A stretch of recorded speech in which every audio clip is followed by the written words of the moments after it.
પેલો એમસીક્યુ આપણી સામે છે કે બે પોલા ગોળાઓ તમને આકૃતિ આપેલી છે, બે પોલા ગોળાઓ છે, એક ઉપર પ્લસ ક્યુ વીજભાર છે, એક ઉપર માઇનસ ક્યુ વીજભાર છે, દરેક સાથે સંકળાયેલું ફ્લક્સ ફાઈ છે। હવે કવચને આકૃતિમાં દર્શાવ્યા મુજબ એકબીજા સાથે જોડવામાં આવે, એટલે કે પેલા એકલા ગોળા હતા, એક ઉપર પ્લસ ક્યુ વીજભાર હતો, બીજા ઉપર માઇનસ ક્યુ વીજભાર હતો। પ્લસ ક્યુ હતો એનું ફ્લક્સ હતું પ્લસ ફાઈ, બરાબર। માઇનસ ક્યુ વીજભાર છે એનું ફ્લક્સ હતું માઇનસ ફાઈ, કેમ કે ઋણ વીજભાર છે એટલે ફ્લક્સ ઋણ મળે। હવે બેયને આ રીતે જોડી દીધા તો કુલ ફ્લક્સ કેટલું થાય? તો આમે ખબર પડી જાય ફ્લક્સ કેવી રાશિ છે? અદિશ રાશિ છે। એકનું પ્લસ હોય એકનું માઇનસ હોય તો કુલ કેટલું થાય? 0 થાય, કેમ કે એક ઉપર પ્લસ ક્યુ છે એક ઉપર માઇનસ ક્યુ છે। અથવા તમે બીજી રીતે કહો તો એવું કહી શકાય કે આખું તંત્ર તમે ધ્યાનમાં લ્યો, આટલું અહીંથી આ તંત્ર આખે આખું, બરાબર। તો અહીંયા પ્લસ ક્યુ ને અહીંયા માઇનસ ક્યુ, આખું તંત્ર ધ્યાનમાં લ્યો તો તમે ફ્લક્સનું સૂત્ર લગાવો, ફ્લક્સ બરાબર સિગ્મા ક્યુ અપોન એપ્સિલોન 0। સિગ્મા ક્યુ એટલે શું? તંત્રની અંદર ઘેરાતો વીજભાર। તો જો આ બંધ પૃષ્ઠ જ થઈ ગયું, ટોટલ વીજભાર જોશો તો પ્લસ ક્યુ અને માઇનસ ક્યુ, એટલે જવાબ શું આવી જશે? સિગ્મા ક્યુ નો 0, માટે ફ્લક્સ શું થઈ જાય? 0। ઇજી એમસીક્યુ હતો, બરાબર। તો આન્સર તમારો રહેશે સી, 0। ચાલો ત્યારબાદ બીજો એમસીક્યુ જોઈએ। એક સુરેખ તાર પર વિદ્યુત ભારની ઘનતા આપેલી છે। હવે તાર સુરેખ છે એટલે કે રેખીય છે, રેખીય તાર ઉપર વિદ્યુત ભાર વિતરિત કરેલો છે, તો કઈ ઘનતા આપે? રેખીય ઘનતા આપે। જોવો ને આપેલી જ છે, લેમડા એક્સ બરાબર લેમડા 0 x⁴। જો તારની લંબાઈ L હોય તો તાર ઉપર કેટલો વીજભાર હોય? આપણે આકૃતિ દોરીએ। ધારો કે આવો એક તાર છે જેની લંબાઈ તમને L કીધી છે, એટલે લંબાઈ તરીકે હું અહીંયા x બરાબર 0 લઈશ એક છેડે અને સામેના છેડે x બરાબર L લઈશ, એટલે ટોટલ લંબાઈ કેટલી થશે? L જેટલી થશે। હવે આ તાર ઉપર વિદ્યુત ભાર વિતરિત કરેલો છે નિયમિત રીતે, ધન વીજભાર આપણે વિતરિત કરીએ છીએ। કેમ ખબર પડે ધન વીજભાર હોય? કેમ કે અહીંયા તમને પૃષ્ઠ ઘનતા જો ધન આપેલી છે, જો પૃષ્ઠ ઘનતા છે એ ઋણ આપેલી હોય, બરાબર, તો અહીંયા તમારું વિદ્યુત ભારનું વિતરણ કેવું આવશે? માઇનસ આવશે। અહીંયા ધન આપેલી છે એટલે આપણે પ્લસ લીધું, અને આ પૃષ્ઠ ઘનતા છે એ અચળ નથી, ખાસ આ એમસીક્યુમાં એ જ જોવાનું છે, બરાબર। તમને શોર્ટમાં જો પતાવી દેવાનું કહે ને તો લેમડાનું મૂલ્ય આપી દઈએ કે લેમડા છે એ ધારો કે 3 કુલમ પર મીટર છે, આવું કહી દઈએ, બરાબર, અથવા 3 માઇક્રો કુલમ પર મીટર છે, આવું કહી દઈએ। પણ અહીંયા લેમડા અચળ નથી, ખાસ જોજો, અંતરનું વિધેય છે, અંતર સાથે બદલે છે, એટલે આખી રીત ફરી જાય એમસીક્યુની। એ આપેલું છે લેમડા 0 x⁴, એટલે કે લેમડા છે એ જો x ની 4 ઘાતના સમપ્રમાણમાં છે। જો x ની કિંમત 1 હોય તો લેમડાનું મૂલ્ય લેમડા 0 થાય। આ અચળાંક છે, બરાબર। x ની કિંમત તમે 2 મૂકો તો 2 નો 4 ઘાત, એટલે 2 દુ 4 દુ 8 દુ 16, તો જે લેમડા છે એ 16 ગણું થઈ જાય, એટલે અહીંયા લેમડા અચળ નથી। ડાયરેક્ટ તમે આ સૂત્ર નહીં વાપરી શકો, લેમડા બરાબર Q/L, કેમ કે ડાયરેક્ટ સીધી કિંમત નથી। આ સૂત્ર ક્યારે વપરાય? લેમડા તમને કેવું આપેલું હોય? અચળ। તો ડાયરેક્ટ તમે ગમે એને કરતા બનાવો, કિંમત મૂકીને સાદુરૂપ આપો એટલે જવાબ આવે। પણ અહીંયા એવું નથી, જો અંતર સાથે બદલે છે। રેડી? કુલ લંબાઈ કેટલી છે? L છે, તો કુલ વિદ્યુત ભાર કેટલો હશે? આનો Q ગોતવાનો છે। જો આ ડાયરેક્ટ મૂકશો તો ચાલશે નહીં, કેમ કે લેમડાની કિંમત નથી। હજી એકવાર ચોખવટ કરું છું, વિદ્યાર્થીઓ પછી ગોટે ચડે છે પરીક્ષામાં, ટાઈમ બગાડે છે। જ્યારે તમને ઘનતા છે એ અચળ આપેલી ન હોય, એટલે કે અંતર સાથે બદલાતી હોય, લંબાઈ સાથે બદલાતી હોય, ત્યારે તમારે સંકલનની રીતમાં જવું પડે, એક નાનો ભાગ ધારવો પડે, એટલા ભાગ પૂરતું તમે એની ઘનતા કેવી ધારી શકો? અચળ ધારી શકો। તો ધારો કે અહીંયા હું એક નાનો ભાગ ધારી લઉં, બરાબર, ધારો કે આ L લંબાઈ છે, એમાં એક નાનો સૂક્ષ્મ ભાગ આપણે ધારી લઈ, આ સૂક્ષ્મ ભાગ છે જેની લંબાઈ તમે dl અથવા dx કહી શકો છો, જે તમારે કેવું હોય, કેમ કે અહીંયા x ની કિંમત L છે એટલે કઈ વાંધો નથી। પેલા આ સૂક્ષ્મ ભાગ સાથે સંકળાયેલો વીજભાર લેવાનો। ધારો કે આ સૂક્ષ્મ ભાગ સાથે સંકળાયેલો વીજભાર છે સૂક્ષ્મ વિદ્યુત dq, તો પેલા dq મેળવી લ્યો, સૂક્ષ્મ ભાગનો વીજભાર મળી જશે, પછી એનું સંકલન કરશો એટલે આખી રેખાનો મળી જશે. તો મારે અહીંયા ડીક્યુ જોતું હોય સૂક્ષ્મ વિદ્યુતભાર કેટલી લંબાઈનો, ડીએલ લંબાઈનો, તો કઈ રીતે મળે? તો જો એમાં આ સૂત્ર છે એનો તમે ઉપયોગ કરો, આમાંથી ક્યુ ને કરતા બનાવી દો. તો ક્યુ બરાબર શું થાય? Lambda into L. એલ એટલે કે કેટલા ભાગનો આ વીજભાર છે? ડીએલ ભાગનો. તો લેમડા ઇન્ટુ ડીએલ. લેમડાની તમને કિંમત આપેલી છે એ મૂકી દો એટલે ડીક્યુ છે એ મળી જશે. લેમડા બરાબર શું આપેલું છે? Lambda 0 x⁴ into DL. Clear? તો આ સૂક્ષ્મ ભાગનો ડીએલ ભાગનો તમને વિદ્યુત ભાર મળી ગયો. હવે તમારી આખી રેખા ઉપર જોતું હોય તો આવા કેટલા ડીએલ ભાગ હશે? DL DL DL DL DL. કેટલી લંબાઈમાં આવા ડીએલ ભાગ હશે? તો કે સાહેબ 0 થી L. તો કુલ વીજભાર જોતો હોય, કુલ વિદ્યુત ભાર ક્યુ. તો આપણે શું કરશું? કુલ વિદ્યુત ભાર માટે ડીક્યુ નું આપણે કરી નાખશું સંકલન. ક્યાંથી ક્યાં? 0 થી L લંબાઈ, કેમ કે ટોટલ લંબાઈ કેટલી છે? L છે. બરાબર. ચાલો ડીક્યુ ની કિંમત મૂક દો, આ સૂત્ર છે અહીંયા મૂક દો એટલે સંકલન 0 થી L. ડીક્યુ આવશે લેમડા 0 x⁴ dl. ક્લિયર? હવે જો અહીંયા x ની સાપેક્ષે તમારું સંકલન છે, x બદલે છે, તો dl ની જગ્યાએ તમે dx લખી નાખો તો ચાલે, કેમ કે l બરાબર આપણે x લઈએ છીએ. લંબાઈ લ્યો કે અંતર લ્યો કોઈ ફેર પડતો નથી, એટલે કે આ હું કાઢ નાખીશ, અહીંયા મૂકી દઈશ dx. તમે પહેલેથી જ નાનો ભાગ છે dx ધારો તો હાલે, અહીંયા આવી જશે dx. ખાસ ચેક કરવાનું, અહીંયા તો રેખા જ એટલે વાંધો નથી. અહીંયા તમે જે લિમિટ આપી હોય ને એની સાપેક્ષે સંકલન થાય. અહીંયા લંબાઈની લિમિટ આપી છે તો લંબાઈની સાપેક્ષે થાય, અહીંયા ખૂણાની લિમિટ આપી હોય તો ખૂણાની સાપેક્ષે થાય. કેમ કે આ તો રેખા છે, આને જો વાળીને વર્તુળ બનાવી દઈએ તો એવો MCQ આવશે, આપણે સોલ્વ કરાવશું જ તમને બરાબર આગળના એપિસોડમાં. કે રેખાને વાળીને વર્તુળ બનાવી દઈએ તો પછી અહીંયા જે લિમિટ આવે તમારી આખા વર્તુળ ઉપરની ખૂણાના સ્વરૂપમાં આવે, 0 થી 360 અથવા રેડિયનમાં કહું તો 0 થી 2π.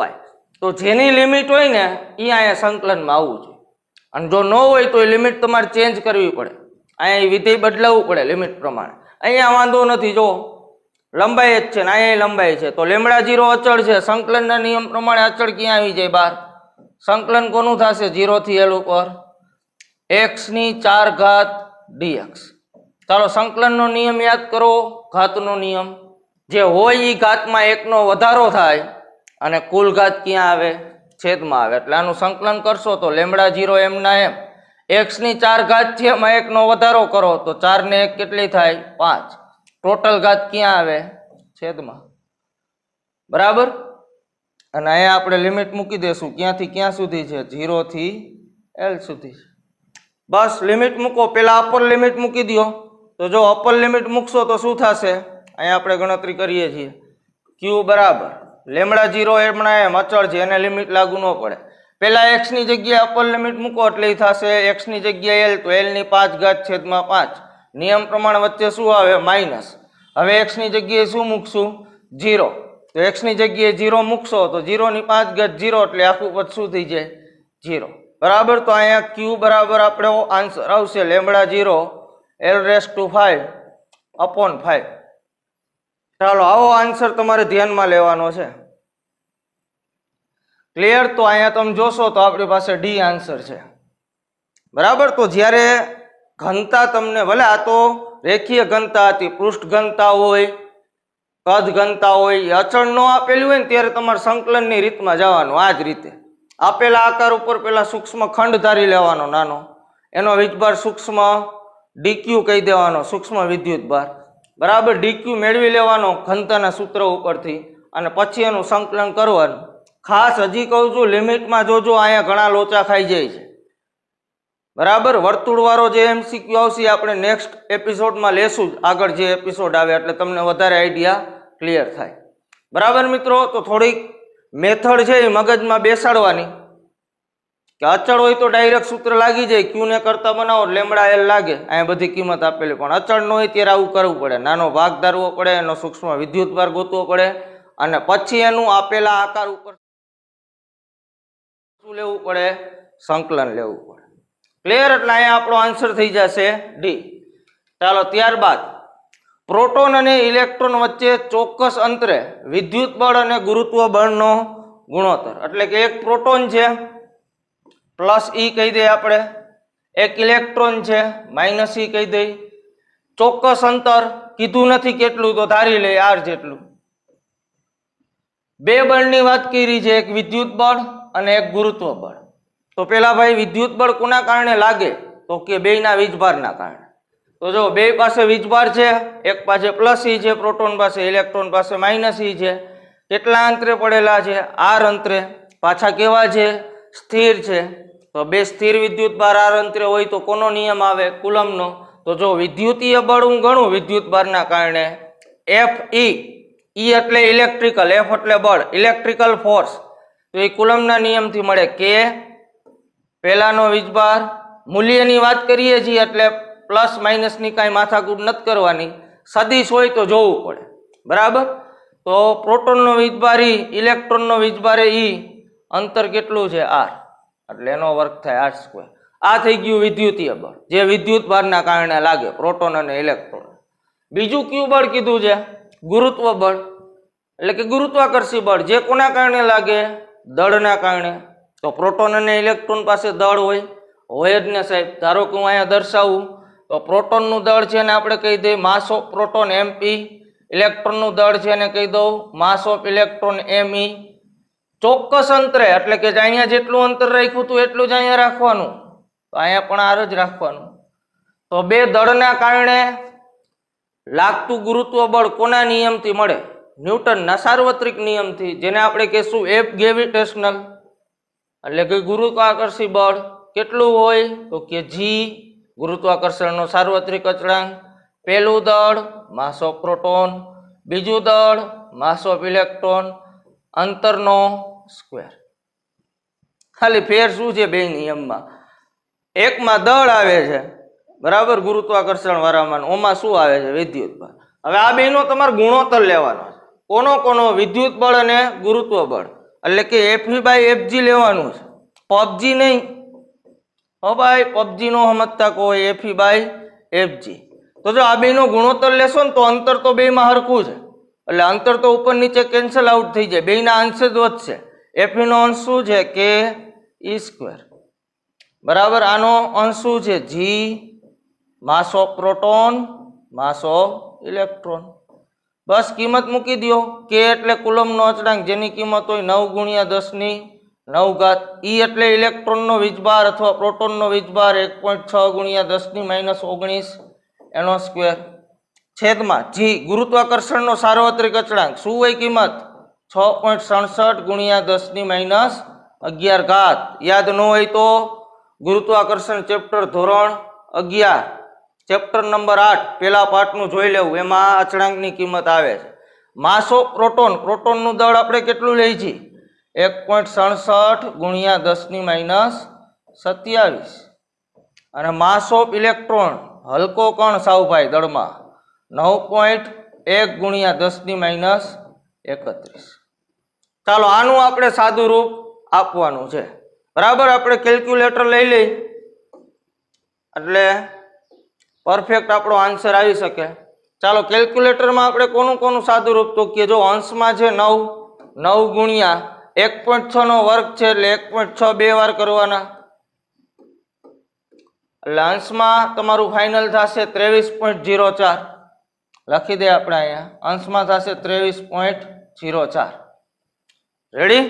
ચાલો એ જ રીતે છેદમાં જો, છેદમાં કોનો કોનો ગુણાકાર છે? છેદમાં છે 6.67, પછી 1 છે 1.67 અને એના પછી છે 9.1, એટલે થશે 101.36. તો છેદમાં લખી દે આપણે 101.36. બરાબર?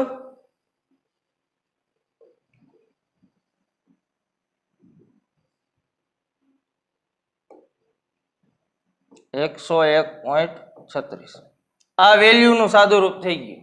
કેલ્સીને બંધ કરતી ઘાત જોઈ લ્યો. ઉપર ઘાત જોશો તો અહીંયા 9 છે, અહીંયા -19 છે. 19 × 2 = 38. 38 માંથી 9 જાય તો કેટલી વધે? 29. પણ કેવી? માઇનસ, એટલે અહીંયા આવશે 10⁻29 બરાબર.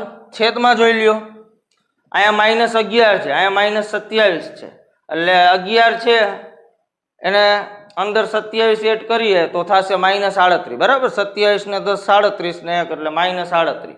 -38 માં 31 નાખીએ તો 48, 58, 68 ને 69, એટલે છેદમાં થશે 10⁻69.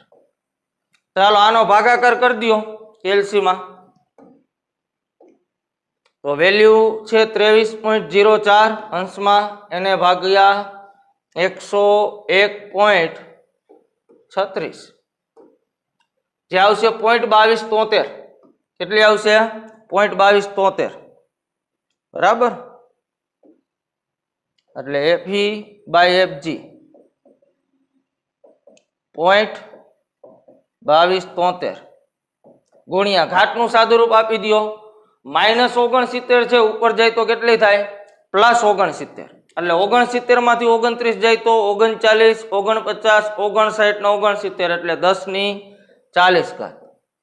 એકમ નહીં આવે કેમ કે બે બળ છે. તો આ તમારો આન્સર આવ્યો. જો ફાઇનલ સાદુરૂપ આપ્યો બે બળનો ગુણોત્તર લઈ 0.2273 ગુણ્યા 10⁻40. રેડી?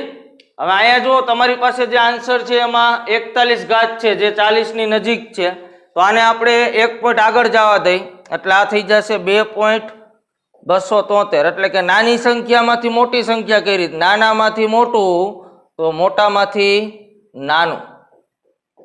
હો, એ જમણી બાજુ જાય ને ડાબી બાજુ જાય, છઠ્ઠા ધોરણમાં આવતું. આ સિમ્પલ છે. નાનામાંથી મોટું તો મોટામાંથી નાનું. એટલે કે તમારો જવાબ આવશે 2.273. રાઉન્ડ ઓફ કરો તો અહીંયા 2.4 થઈ જાય અને ઘાત કેટલી આવશે? 39. હા, તો આન્સર કયો આવશે? સી. જો કે આ મેં તમને ગણાવ્યો પણ તમારા એનસીઆરટી નું ઉદાહરણ જ છે. ડાયરેક્ટ જો તમને ખબર હોય ને તો આવું મગજમાં રખાય કે વિદ્યુત બળ અને ગુરુત્વ બળનો તમે ગુણોત્તર લ્યો કયા કણ માટે? પ્રોટોન અને ઇલેક્ટ્રોન. હો ભાઈ, કણ બદલે 2 પ્રોટોન આવે 2 ઇલેક્ટ્રોન આવે, જવાબ એ બદલી જાય. તો પ્રોટોન અને ઇલેક્ટ્રોન માટે વિદ્યુત બળ અને ગુરુત્વ બળનો ગુણોત્તર હંમેશા 10⁻40 ના ક્રમનો હોય. કેટલો હોય? કેમ કે આ નાનું મૂલ્ય છે તો એ આપણે અવગણીએ તો કયા ક્રમનો હોય? 10⁻40 ના ક્રમ. અથવા એવું યાદ ન હોય તો જે પણ કણ આપેલા છે એના માટે મેળવી લેવા. ક્લિયર? તો અહીંયા આપણા આન્સર થઈ જશે સી આન્સર. સેલો હતો MCQ. તમને આ નિયમ 2 આવડવા જોઈએ કે વિદ્યુત બળમાં કોનો નિયમ લાગે અને દળ માટે કોનો નિયમ લાગે, ગુરુત્વ બળ. ચાલો એનાથી આગળ વધીએ.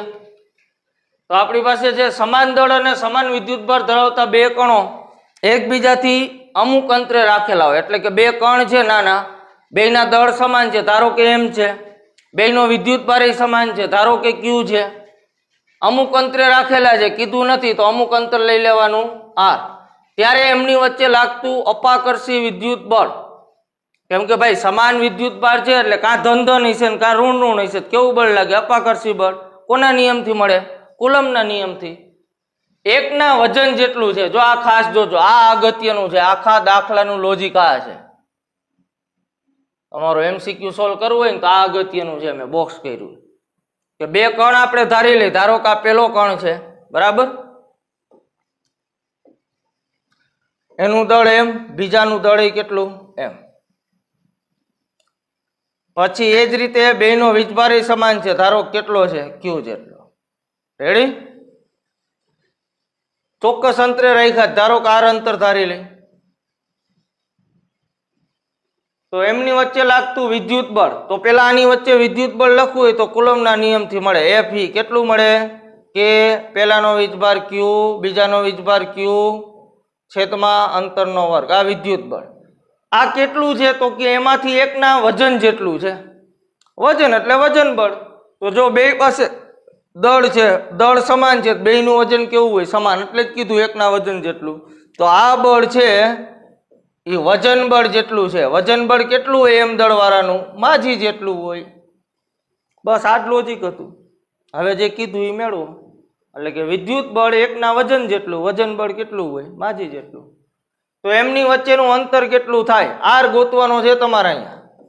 તો ભાઈ આર ને કરતા બનાવાય આમાંથી આર ને કરતા બનાવું તો આર સ્ક્વેર બરાબર શું થાય કે ક્યુ સ્ક્વેર છેદમાં એમ જી રેડી આર સ્ક્વેર ઉપર આવી જાય એમ જી ક્યાં આવી જાય નીચે કિંમત મંડો મૂકવા કે કેટલો તો કે 9 ગુણ્યા 10 ની 9 વિદ્યુત ભાર તમને આપ્યો હશે જો વાંચતા જાઓ દળે બે નું દીધું છે વિદ્યુત ભારે કીધો છે 1.6 ગુણ્યા 10 ની -19 એનો સ્ક્વેર છેદમાં દળે આપ્યું છે જો કેટલું છે 1.66 આ પ્રોટોનની વાત છે ભાઈ એનું હોય આટલું 10 ની -27 અને જી ગ્રેવિટેશનલ ફોર્સ કેટલું લેવાનું છે 10 9.8 લઈએ છીએ કીધું એટલે લેવાનું નકર ગણતરી સહેલી પડે તો 10 લઈ શકો ચાલો આનું સાદું રૂપ દેવાનું છે તો આર સ્ક્વેર બરાબર કેલ્સી લઈ લઈએ આપણે બરાબર ભૂલ ન પડે ખાસ ધ્યાન રાખવાનું પ્રેક્ટિસ કરવાની બરાબર કેલ્સી જોવા તો લીધું નથી આપણે તો જો પહેલા છે અંશમાં 9 ગુણ્યા 1.6 નો 2 વાર ગુણાકાર એટલે 1.6 ગુણ્યા 1.6 એટલે અંશમાં આવશે 23.04 આવી ગયા બરાબર ઘાત પછી જોશું આપણે ચાલો છેદમાં જો છેદમાં તો એક જ કિંમત છે 1.66 રેડી હવે ઘાત જોઈ લ્યો ઘાત જોશો તો ઉપર છે -19 19 તો 38 માંથી 9 જાય તો અગેન કેટલી વધે 29 છેદમાં જો આ 27 છે ને આ 10 છે એટલે 10 ની -26 બરાબર બહુ કાળજી રાખવાની છે સાદુરૂપ આપવામાં ચાલો ભાગાકાર કરી નાખો સંખ્યાનો 23.04 ભાગ્યા 1.66 આન્સર આવશે 13.87 એટલે આપણો આન્સર અહીંયા આવશે 13.87 ભાગાકાર કર્યો એનો ગુણ્યા ઘાત કેટલી આવશે ભાઈ -26 ઉપર જાય તો +26 બરાબર અને 29 માંથી 26 જાય તો કેટલું આવે 10 ની -3 પણ ઉભા રહેજો હજી જવાબ નથી આવ્યો અહીંયા વર્ગ છે આપણે આર જોઈ છે તો વર્ગ છે એ દૂર કરવો તો અહીંયા વર્ગમૂળ નીકળે અને વર્ગમૂળ કાઢવું હોય બરાબર તો 2 ની ઘડિયાની જે ઘાત છે એ જોઈ કા 2 હોવી જોઈએ કા 4 હોવી જોઈએ કા 6 હોવી જોઈએ અહીંયા નથી એટલે પહેલા કન્વર્ટ કરવી પડશે એટલે આપણે સાઈડમાં ગણતરી કરીએ તો આર સ્ક્વેર એમના એમ કા ને 2 ઘાતમાં કન્વર્ટ કરો કા -4 માં કરો ચાલો આપણે 2 ઘાતમાં કન્વર્ટ કરી દે એટલે 10 ની -2 2 કી ઘાતમાં કરવાની 2 ના ઘડિયામાં આવતી એવી તો વર્ગમૂળ નીકળે ઘનમૂળ કીધું હોય તો 3 ના ઘડિયાવાળી 3 બરાબર 6 9 આવી બધી તો જો આ ઘાત છે તમે -3 માંથી -2 કરી તો જો માઇનસ ઘાત છે એટલે કે આ નાનું હતું એમાંથી મોટું કર્યું તો આ મોટામાં શું થાય નાનું થાય એટલે 1.387 બરાબર હવે આનું વર્ગમૂળ કાઢો કેમ કે 10 ની -2 ઘાત છે એનું વર્ગમૂળ થઈ જશે 10 ની -1 રેડી ચાલો વર્ગમૂળ કાઢવાનું છે તમારે 1.387 એટલે નિયર અબાઉટ તમારો આન્સર આવશે કેમ કે 1 છે એનું આપણે વર્ગમૂળ કાઢીએ તો 1 જ આવે બરાબર એટલે એની નજીકનો પણ અહીંયા જો એક્ઝેક્ટ આન્સર છે 1.17 છે 1.15 છે 1.16 છે 1.18 છે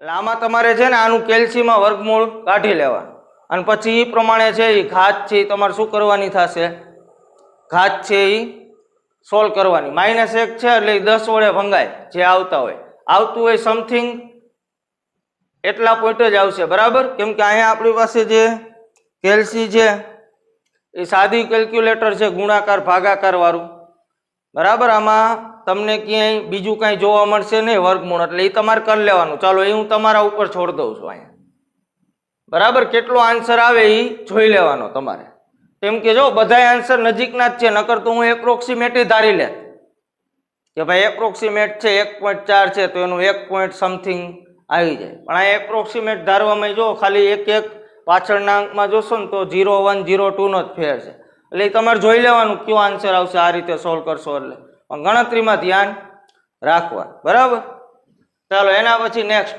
ખાલી આ લોજિક ઉપર જ હતો કુલંબીય અચળાંક કેનું પારિમાણિક સૂત્ર કુલમનો જે અચળાંક છે એનું પારિમાણિક સૂત્ર જોઈ તો ભાઈ સૂત્ર તમને આવડતું હોય એટલે ગમે એના પારિમાણિક સૂત્ર મળે કુલમનો અચળાંક આવતું હોય એવું એકાદું સૂત્ર લઈ લ્યો તો કુલમનો નિયમ જ લઈ લે F બરાબર K Q1 Q2 upon R square. કોનું જોઈએ પારિમાણિક સૂત્ર? કે નું. કે ને કરતા બનાવો, આર સ્ક્વેર અહીંયા આવી જાય, એફ આર સ્ક્વેર છેદમાં Q1 Q2. હાલો બધાના પારિમાણિક સૂત્ર મૂકવા. બળનું શું થાય? M1 L1 T-2. આર અંતરનું શું થાય? મીટર.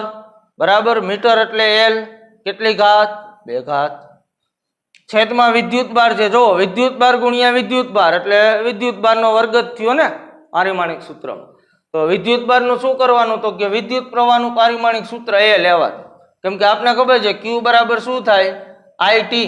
તો Q નું પારિમાણિક સૂત્ર જોતું હોય તો આપણે પહેલાય કીધેલું છે. I વિદ્યુત પ્રવાહ બેઝિક રાશિ છે જેનું થાય એમ્પિયર અને T નું થાય T. એટલે કે વિદ્યુત બારનું પારિમાણિક સૂત્ર શું થાય? એટી ટેટી સાકર ટેટી. આવું યાદ રાખો. શું? એટી કેટી નહીં હો, એટી કેટી એટલે આખું અલગ અર્થ થઈ જાય. એટી ટેટી સાકર કેટી. બરાબર, આવું યાદ રાખવાનું. એટલે Q નું થાય એટી. તો આ થઈ ગયું A1 T1 પણ 2 વાર છે જો એટલે વર્ક થઈ જાય. બસ આનું સાદુરૂપ આપી દો તો K બરાબર M1 L3 બરાબર. T નું જોશો તો +2 ઉપર જાય તો -2 એટલે ટોટલ -4 અને A-2. આ તમારું આવી ગયું પારિમાણિક સૂત્ર. આવો આન્સર છે સિલેક્ટ કરી લેવાનો. M1 L3 હાલો M1 L3 T-4 A-2. C answer સાચો. બરાબર, તો ઈજી હતું. ખાલી તમને કુલમનો નિયમ છે એ આવડતો હોય સૂત્ર સ્વરૂપે એટલે એમાંથી કરતા બનાવી લેવા. ચાલો ત્યારબાદ નેક્સ્ટ, સજાતીય વિદ્યુતભાર અને સમાન પૃષ્ઠ વિદ્યુતભાર ધરાવતા સિગ્મા વાળા બે પાતળા અનંત પરિવાર વાળા સમાંતર સમતલ. એટલે આવું કહે છે કે તમારે બે સમતલ લેવાના છે જો અનંત પરિમાણ વાળા અને એકબીજાને સમાંતર ગોઠવવાના. ધારો કે આ પેલું સમતલ છે, બરાબર, આ બીજું સમતલ છે, બેયને એકબીજાને સમાંતર ગોઠવી દીધા.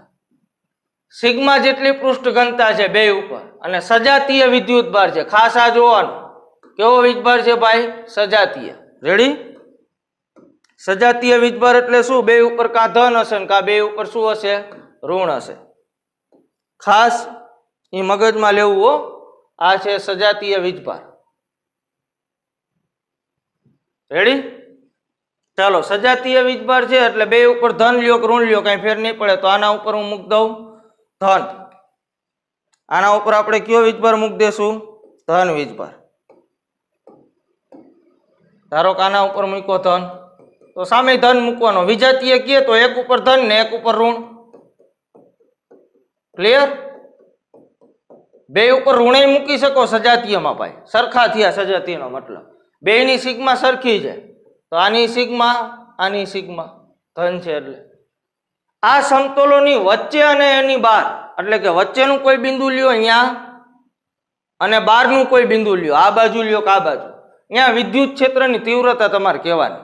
તો જો પેલા વચ્ચેના બિંદુની પૂછી છે અહીંયા, તો અહીંયા હું ચેક કરું તો વિદ્યુત ક્ષેત્ર કેવી રાશિ છે ભાઈ? સદિશ. આપણે શીખવાડેલું છે કોઈ પણ સદિશ રાશિ છે ને એમાં તમે પરિણામી જ્યારે મેળવતા હોય ને ત્યારે પેલા દિશા જોઈ લેવાની. તો જો આ ધન છે, ધનના કારણે શું થાય? એમાંથી ક્ષેત્ર રેખા નીકળે એટલે આ બિંદુ એ E1 આમ આવશે. આ ધન છે, ધનમાંથી શું થાય? ક્ષેત્ર રેખા આમ નીકળે. આ ધનમાંથી આમ નીકળે જેને આપણે E1 કીધું. આ ધનમાંથી આમ નીકળે જેને આપણે E2 કહી દઈએ. બરાબર? આ બિંદુ એ બે વિદ્યુત ક્ષેત્ર બે સમતલ વડે કેવા આવશે? વિરુદ્ધ. તો તમે ટોટલ E મેળવવા જાઓ વચ્ચેના બિંદુ એ બિટવીન વચ્ચે તો શું થાય? E1 - E2. હવે બે સમતલ છે એ સરખા જ છે, બે ઉપર પૃષ્ઠ ઘનતા સરખી છે. તો સમતલ વડે કેટલું વિદ્યુત ક્ષેત્ર હોય? σ/2ε0. તો આનું σ/2ε0, આનું σ/2ε0. બધું હરખું જ છે તો હરખામાંથી હરખું બાદ થઈ જવાબ શું આવે? 0 આવે. રેડી? ચાલો હવે બહારનું બિંદુ લઈ લ્યો. આ બાજુ લ્યો કે આ બાજુ કોઈ ફેર પડતો નથી. ધારો કે હું અહીંયા લઈ લો, આ એક બિંદુ બહારનું બિંદુ છે. હવે અહીંયા તમારે વિદ્યુત ક્ષેત્ર ગોતવાનું. તો જો આ પેલું સમતલ છે, ધારો કે આ બીજું સમતલ છે અને આ બહારનું બિંદુ છે. આ જગ્યાએ પેલા સમતલ વડે મારે ક્ષેત્ર રેખા જોતી હોય, વિદ્યુત ક્ષેત્ર જોતું હોય તો પેલું ધન છે, ધનમાંથી ક્ષેત્ર રેખા આમ બહાર નીકળશે એટલે E1 આ તરફ આવશે. ચાલો આ ધન છે તો આમાંથી ને ક્ષેત્ર રેખા આમ બહાર નીકળશે એટલે E2 E તરફ આવશે. કેમ કે ધનમાંથી ક્ષેત્ર રેખા બહાર નીકળે, ઋણમાં દાખલ થાય. તો આ બિંદુએ જો ફરીવાર સમજાવું, આ ધન છે પેલું સમતલ, તો ધનમાંથી ક્ષેત્ર રેખા નીકળશે એટલે E1 ની દિશા આ તરફ. આય ધન છે એમાંથી ક્ષેત્ર રેખા નીકળશે E2 ની દિશા આ તરફ. તો આ બિંદુએ જોવો જોઈએ બે વિદ્યુત ક્ષેત્રના સદિશો સમાન દિશામાં આવ્યા. અહીંયા વિરુદ્ધ દિશામાં આવ્યા તો બાદબાકી હતી, સમાન દિશામાં આવે શું હોય? સરવાળો હોય. એટલે કે E12, બાર એટલે ગામની બહાર નહીં હો, સમતલની બહાર. બેયનો શું થશે? સરવાળો. E1 plus E2. સૂત્ર તો એ જ રહેશે. પહેલાના કારણે કેટલું? Sigma upon 2 epsilon 0. બીજાના કારણે કેટલું? Sigma upon 2 epsilon 0. તો આ શું થયું? આ અડધું પ્લસ આ અડધું, અડધું પ્લસ અડધું આખું, એટલે સિગ્મા અપોન એપ્સિલોન 0. તો 12 છે એ આટલું મળે. તો પેલા તમને કીધું છે અંદર, બરાબર, તેમની બહાર વિદ્યુત ક્ષેત્રની તીવ્રતા કેટલી હોય? અંદર અને બહાર બે જગ્યાએ, વચ્ચે અને બહાર. તો વચ્ચે કેટલું છે? 0, એટલે અહીંયા આવશે 0. બહાર કેટલું આવશે? Sigma upon epsilon 0. રેડી? તો આવો આન્સર સિલેક્ટ કરવાનો. પહેલા 0 હોય ને પછી સિગ્મા અપોન એપ્સિલોન 0 હોય, બી. બરાબર. અહીંયા તમને વિજાતીય પ્રકારનું કહી શકે, આ સજાતીય છે. તો વિજાતીયમાં એક ધન લેવાનું ને એક ઋણ લેવાનું, તો આન્સર એ પ્રમાણે આવે. ક્લિયર છે? કંઈ નહીં, સિમ્પલ છે. ખાલી દિશા છે એનું ધ્યાન રાખવા. ચાલો એના પછી આકૃતિમાં દર્શાવેલું વિદ્યુત ભારનું વિતરણ, એમાં બે બંધ પૃષ્ઠ આપ્યા છે. એક પૃષ્ઠ છે P, બીજું છે Q. અને એની અંદર જો વિદ્યુત ભારો સંકળાયેલા છે તો વિદ્યુત ફ્લક્સ કેટલું થાય? ભાઈ પૃષ્ઠમાં વિદ્યુત ભાર સંકળાયેલા હોય, બરાબર, તો ડાયરેક્ટ કોનો નિયમ લાગે? ગાઉસનો. ફ્લક્સ ફાઈ બરાબર સિગ્મા Q અપોન એપ્સિલોન 0, જ્યાં સિગ્મા શું, Q શું હોય? પૃષ્ઠ વડે ઘેરાયેલો વીજભાર. અને વીજભાર છે એનો ભાઈ કેવો સરવાળો લેવાનો? બેઝિક સરવાળો એટલે કેવો? નિશાની સાથેનો, પ્લસ માઇનસ ધ્યાનમાં લેવા. તો જો P પૃષ્ઠ છે એનું ફ્લક્સ મેળવું સિગ્મા P અથવા ફાઈ P ફ્લક્સ કહી દે. તો એની અંદર ઘેરાયેલા વીજભાર જોવાના. આ પ્લસ Q કાંઈ કામમાં નહીં આવે, કેમ કે 12 આટા મારે છે ને 12 આટા મળે એનું આપણે કાંઈ કામ નથી. તો અંદર જોશો તો ટોટલ સરવાળો કરશો તો આ પ્લસ Q અને માઇનસ Q એકબીજાને કેન્સલ આઉટ કરશે, તો વધશે કોણ? Minus Q. એટલે એ થશે સિગ્મા Q ની જગ્યાએ માઇનસ Q અપોન એપ્સિલોન 0. તો આ P સાથે સંકળાયેલું ફ્લક્સ આવી ગયું. આ જ રીતે Q સાથે સંકળાયેલું જોતું હોય તો ફાઈ Q. ચાલો એમાંય માઇનસ Q બહાર રખડે છે એટલે આનું કંઈ કામ નથી. આ ત્રણ જ અંદર છે. તો એમાંય જો એક પ્લસ છે, એક માઇનસ ને કેન્સલ આઉટ કરશે, તો વધ્યો કોણ? Plus Q. તો સિગ્મા Q ની જગ્યાએ Q છેદમાં એપ્સિલોન 0. તો આ જવાબ આવી ગયો ભાઈ. P અને Q સાથે પેલું ઋણ આવશે, બીજું ધન આવશે, બરાબર. એટલે સી આન્સર સાચો. રેડી? P સાથે જે સંકળાયેલું ફ્લક્સ છે એ કેવું હશે? ઋણ હશે. અને Q સાથે સંકળાયેલું ફ્લક્સ કેવું હશે? ધન હશે. સીધો સ્ટ્રેટ ફોરવર્ડ થિયરીના કન્સેપ્ટ ઉપર આધારિત MCQ છે. ગાઉસનો નિયમ લગાડો અને ભલે ભલે બોલો. ચાલો ત્યારબાદ 1 મીટર લંબાઈ ધરાવતી બાજુવાળા ષટકોણના 5 શિરોબિંદુ ઉપર, એટલે આપણે આકાર આપેલો છે ષટકોણ. કેવો આકાર આપેલો છે? ષટકોણ. દોરીએ આપણે. ષટકોણમાં કેટલી બાજુ હોય? 6 હોય. અને પાછો જો નિયમિત ષટકોણ છે, કેમ કે દરેક બાજુનું માપ કેવું છે? સમાન છે, બરાબર. આ 6 બાજુ વાળો થઈ ગયો ષટકોણ.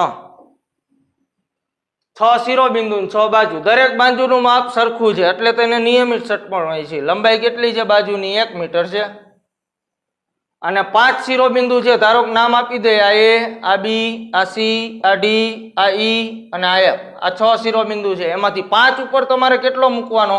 1 માઇક્રોકુલમ. તો આ દરેક જગ્યાએ મૂક દે 1 માઇક્રોકુલમ, 1 માઇક્રોકુલમ, કોઈ પણ 5 લઈ લેવાના, બરાબર. અહીંયા લેશું 1 માઇક્રોકુલમ, અહીંયા લેશું 1 માઇક્રોકુલમ, અહીંયા લેશું 1 માઇક્રોકુલમ.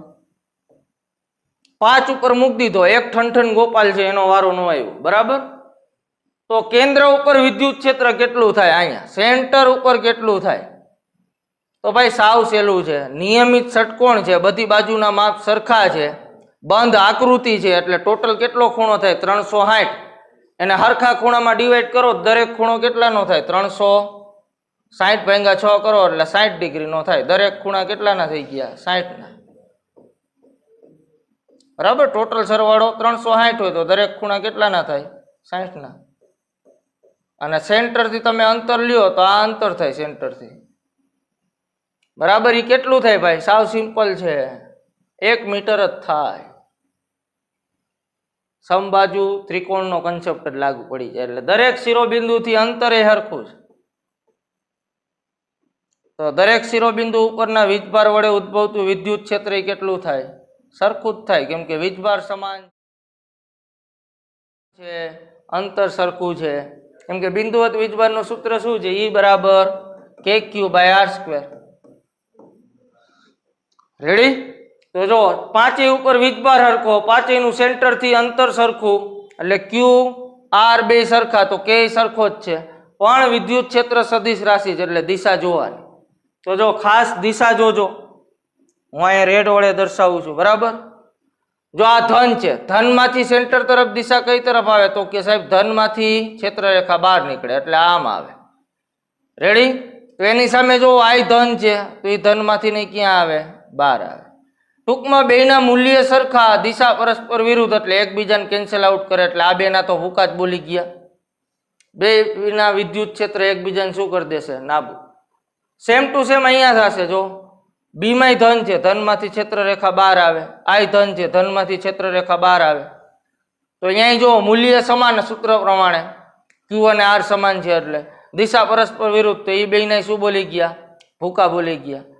તો હવે જો બે ટોટલ 5 છે, એમાંથી 4 તો કેન્સલ આઉટ થઈ ગયા. 4 ને લીધે આવ્યું જ નહીં, સામસામે કેન્સલ થઈ જાય. હવે એક વધ્યું, કેમ કે એને કેન્સલ કરતું કોઈ નથી. એ ઉપર વીજભાર નથી આપ્યો. જો અહીંયા વીજભાર આપ્યો હોત ને તો જવાબ 0 આવે.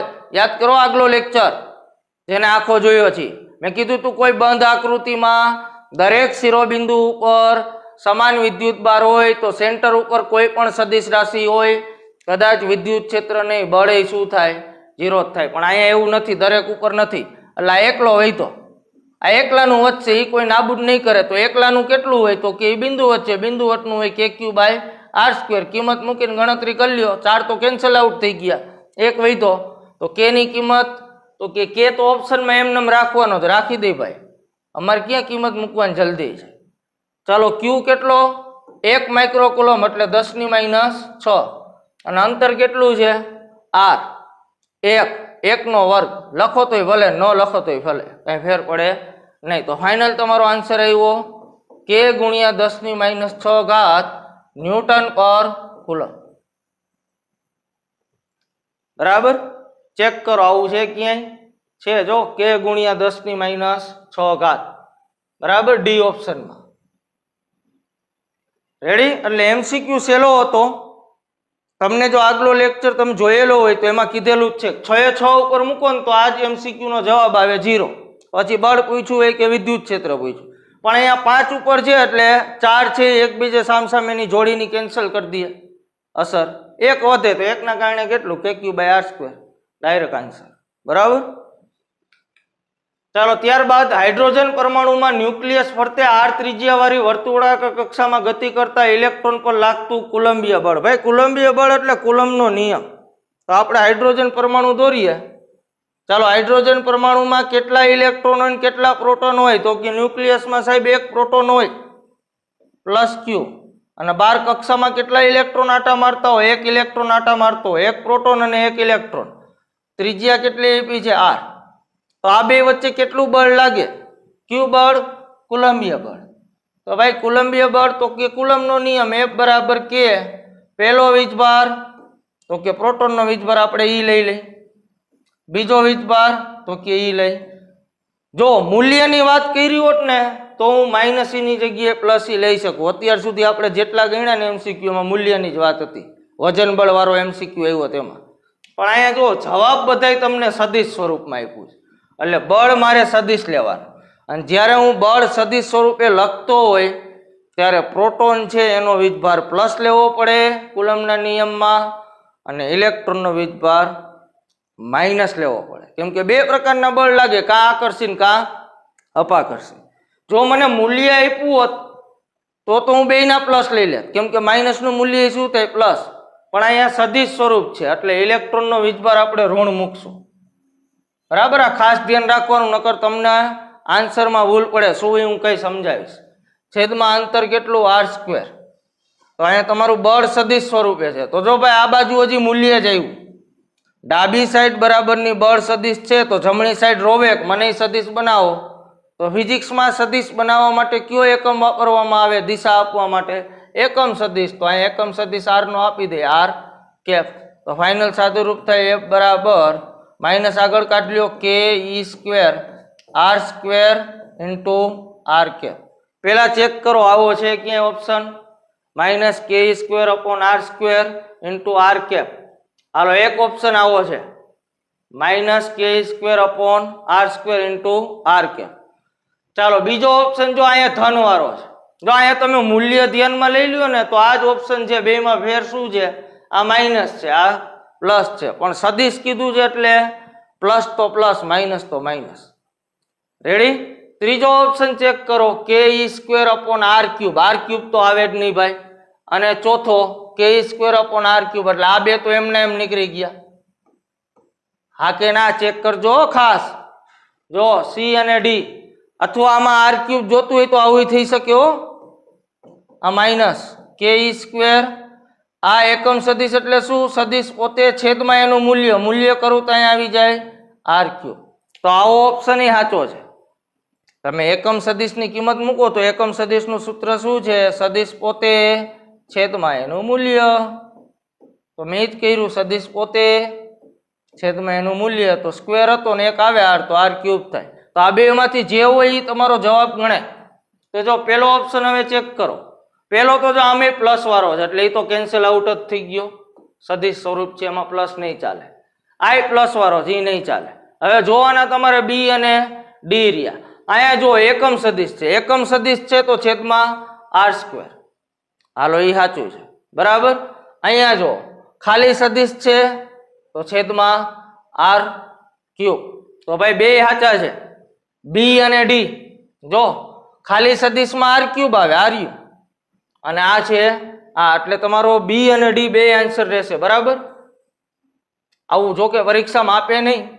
આમાં પ્રિન્ટિંગ મિસ્ટેક ગમે અહીંયા છે બરાબર. તો યાદ રાખવું ખાસ એકમ સદિશ અને સદિશ પોતે બે ઓપ્શન આવે એવું તો આપશે નહીં ને. આપે તો બેમાં તમને જે સાચો ટીક કર્યો હોય એ તમારો માન્ય ગણે બરાબર. ઘણા કહેતા ગ્રેસિંગ આપે એમ ભાઈ ગ્રેસિંગ નો આપે. ચારમાંથી એકેય જવાબ ન આવતો હોય ને તો ગ્રેસિંગ આપે અથવા ક્વેશ્ચન જ તમારો આખો ખોટો હોય.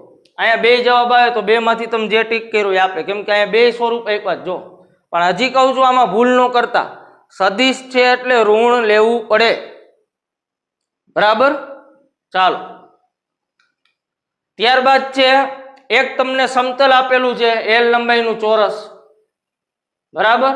એમાં નીચેના અડધા ભાગમાંથી જો શું થાય છે? ક્ષેત્ર રેખાઓ પસાર થાય છે અને એ સમાન વિદ્યુત ક્ષેત્ર છે. કેમ ખબર પડે સમાન છે? બધી ક્ષેત્ર રેખાની લંબાઈ સરખી છે અને બધી એકબીજીને કેવી છે? સમાંતર છે. તો આ ચોરસ સાથે કેટલું વિદ્યુતીય ફ્લક્સ સંકળાય? ચાલો ભાઈ પાછું જો ચોરસ છે એ બંધ પૃષ્ઠ જ છે. બંધ પૃષ્ઠ સાથે સંકળાયેલું ફ્લક્સ ફાઈ બરાબર શું થાય? ગાઉસનો નિયમ, ગાઉસ દાદાનો σq અપોન ε0 બરાબર. આ ગાઉસ તમારો છેલ્લે સુધી પીછો નહીં મૂકે. આ વિદ્યુત ભાર વાળા ચેપ્ટરમાં ગાઉસ આવે છે ને, પ્રકાશમાં ગાઉસ આવે છે. આ ઈ જ ગાઉસ છે, કાર્લ ફ્રેડરિક ગાઉસ બરાબર. એનું વિદ્યુતમાં એટલું યોગદાન છે. અને પ્રકાશશાસ્ત્રના આપણે જે બે ચેપ્ટર ભણશું કિરણ પ્રકાશશાસ્ત્ર અને તરંગ પ્રકાશશાસ્ત્ર. તો કિરણ પ્રકાશશાસ્ત્ર આખું છે એ આ ભાઈએ ડેવલપ કરેલું છે. ક્લિયર? ચાલો ટોટલ ફ્લક્સ જોઈ છે. તો આ જો MCQ બે રીતે થાય.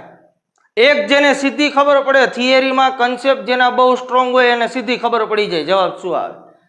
કેમ કે જેટલી ક્ષેત્ર રેખાઓ એક બાજુથી દાખલ થાય છે કેટલી થાય જોજો 1 2 3 4 5 6 7 એટલી જ ક્ષેત્ર રેખાઓ બહાર નીકળે છે. તો દાખલ થતી હોય ક્ષેત્ર રેખાનું ફ્લક્સ કેવું લેવાય? નેગેટિવ. અહીંથી દાખલ થાય છે તો આ ફ્લક્સ કેવું લેવાય? નેગેટિવ.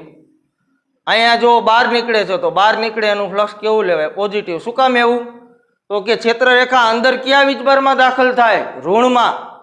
એનો મતલબ એવો થાય ક્ષેત્ર રેખા અંદર જાય છે તો અહીંયા ક્યાંક ઋણ વીજભાર હોય બરાબર, -q. આવો મતલબ તમે લઈ શકો. એ જ રીતે અહીંયા એટલી જ ક્ષેત્ર રેખા બહાર નીકળે તો ક્ષેત્ર રેખા બહાર ક્યાં વીજભારમાંથી નીકળે? પ્લસમાંથી.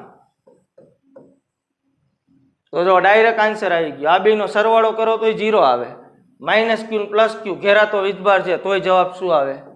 0. એટલે ડાયરેક્ટ જેમ કન્સેપ્ટ ખબર પડી જાય ને કે જેટલી ક્ષેત્રરેખા દાખલ થાય છે એટલી જ બહાર નીકળે છે. બરાબર, દાખલ થતી હોય ત્યાં ઋણ વીજભાર હોય, બહાર નીકળતું ત્યાં પ્લસ વીજભાર હોય, તો સિગ્મા ક્યુ કરો તો બેનું શું થઈ જાય? ધોરું. ધોરું અથવા અંડું જે ક્યુ હોય 0.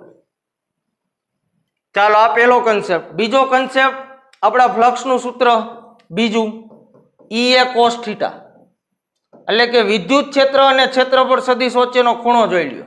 અહીંયા જો વિદ્યુત ક્ષેત્ર આમ જાય છે એટલે કે આને આપણે x દિશા ધાર લઈએ, તો વિદ્યુત ક્ષેત્ર છે એ કઈ દિશામાં આવે છે? x દિશા, એટલે કે I કેપ.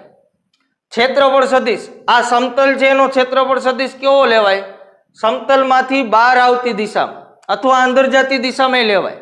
ટૂંકમાં સમતલને લંબ રૂપે લેવાય, બહાર આવતી દિશા અથવા અંદર જતી દિશા. તો જો અહીંયા ક્ષેત્રફળ સદિશ છે એ બહાર આવતી દિશામાં હોય તો બહાર આવતી અક્ષને આપણે કહીએ છીએ z. બરાબર, એટલે ક્ષેત્રફળ સદિશ કઈ દિશામાં આવે છે એવું ધારી શકાય? z અક્ષ ઉપર, કા પ્લસ z ને કા માઇનસ z. તો જો I અને k બે પરસ્પર લંબ થઈ ગયા. આ x અક્ષ ઉપર છે, ક્ષેત્રફળ સદિશ z અક્ષ ઉપર છે. તો E અને A વચ્ચેનો ખૂણો કેટલો બને? x અને z વચ્ચેનો ખૂણો કેટલો હોય સાહેબ? 90. તો જો અહીંયા cos 90 મૂકો, થીટાની જગ્યાએ 90 મૂકો ને તોય ધોરું થઈ જાય ડાયરેક્ટ. cos 90 કેટલા થાય? 0. તોય જવાબ શું આવે? 0. તમને જે કન્સેપ્ટ આવડે એટલે આન્સર બે રીતે કેટલો આવે છે? 0 જ આવે. તો જ એને બે રીત કહેવાય ને ભાઈ. યાદ રાખજો, એને બે રીત ક્યારે કહેવાય? બેમાં આન્સર હરખો આવતો. ને ઘણા એમ કે ભાઈ બે રીતે થઈને બેમાં આન્સર અલગ અલગ આવે, એવું શક્ય નથી, તો એને બે રીત નો કહેવાય.